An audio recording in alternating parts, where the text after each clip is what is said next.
Un focus sur la dernière opération majeure, à savoir l'opération Solstice qui s'est déroulée du 6 au 20 juin dernier. La force Barkhane et les forces armées nigériennes ont conduit l'opération Solstice dont le but était de s'attaquer au groupe armé terroriste affilié à l'État islamique au Grand Sahara dans la région du Liptako malo-nigérien.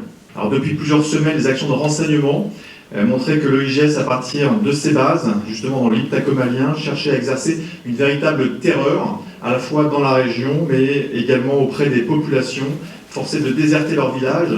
Et le IGS menait des actions violentes également de harcèlement contre les forces armées nigériennes. Alors ce sont ainsi près de 300 militaires français et 800 militaires nigériens qui ont été déployés, comme ça va vous être indiqué, entre Walam au Niger et Ménaka au Mali pour traquer les GAT dans leur sanctuaire. On a pu ainsi débusquer les terroristes dans leurs repères, au milieu des oueds, des forêts touffues, pris à partie à très courte distance, contraint de s'esquiver ou de se camoufler, l'ennemi a été capturé ou neutralisé.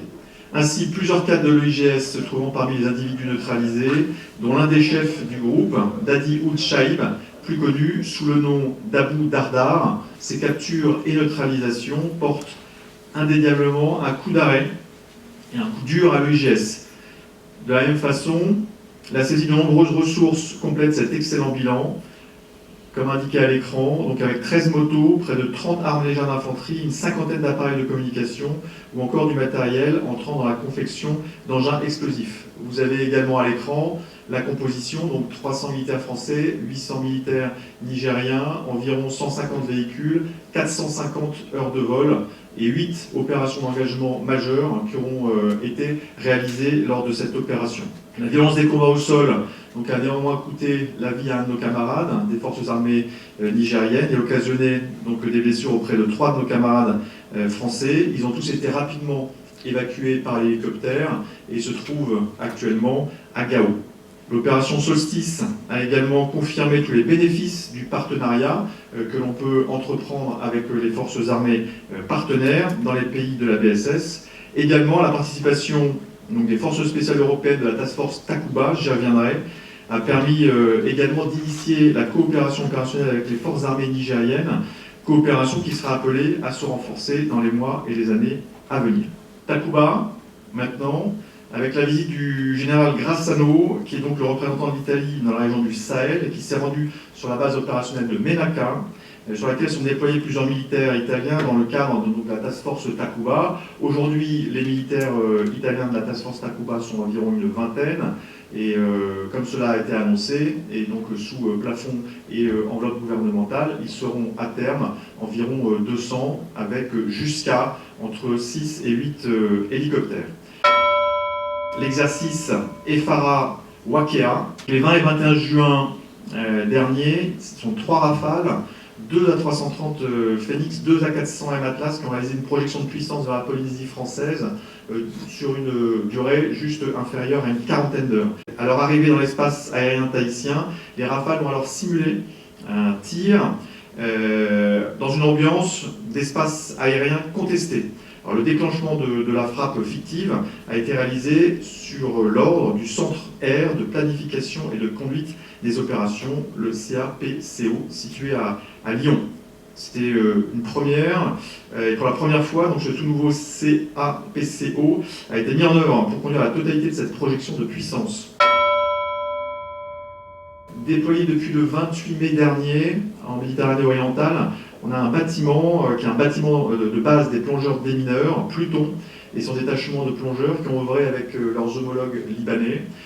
Il faut savoir qu'il y a un peu moins d'1 an, ils étaient déjà présents aux côtés donc, de nos camarades libanais pour l'opération Amitié. Ils se sont retrouvés donc, pour une action de coopération opérationnelle qui a été conduite avec les plongeurs du régiment génie libanais qui possède une compétence en matière de déminage sous-marin. Ils ont réalisé à la fois donc, des exercices d'interaction opérationnelle en ce qui concerne la réglementation, mais des exercices et des manœuvres réelles en mer, puisqu'ils ont réussi donc, à rechercher conjointement avec sonar et plongeurs des restes explosifs. Et ces recherches ont notamment permis la découverte de 2 engins historiques, à la fois un obus de 155 avec du phosphore et un mortier de 120 mm. Dans le cadre de la stratégie vaccinale de vaccination, le dispositif aujourd'hui est inchangé, 7 au pilote d'instruction des armées, l'école de santé des armées, 3 pôles militaires de vaccination. Et à la date du 23 juin, ce sont plus de 523 000 Français qui ont reçu une dose de vaccin au sein donc, de ces différentes structures. Pour autant, 2 points particuliers que je voulais évoquer avec vous. Le premier en Guyane, compte tenu de la situation donc, sur place, on a toujours un module militaire de réanimation qui est armé avec 53 militaires, des médecins, des infirmiers, des aides-soignants, mais également donc, des militaires de l'armée de terre qui sont déployés au centre hospitalier de Cayenne. Alors ce module militaire de réanimation, il a une capacité théorique de 10 lits. Aujourd'hui, il y a 8 de ces 10 lits sont occupés avec des patients en état de réanimation. Et puis le deuxième point, c'est en Polynésie française, les forces armées ont mis en place la mission Aura, qui a pour objectif de soutenir la campagne de vaccination, notamment dans les îles et les atolls les plus isolés de la région. Ainsi, donc, depuis le 5 mai, les CASA, Dauphin, Falcon ou encore la frégate de surveillance prairiale, avec son Alouette 3, ont acheminé des doses de vaccins, des équipes médicales pour procéder à la vaccination, justement, dans ces zones éloignées, dans ces îles et dans ces atolls. Au bilan, avec 45 heures de vol et une dizaine de jours à la mer pour le bâtiment prairial, les forces armées en Polynésie française auront permis d'atteindre 23 atolls et îles isolées et identifiées et de vacciner plusieurs centaines de personnes.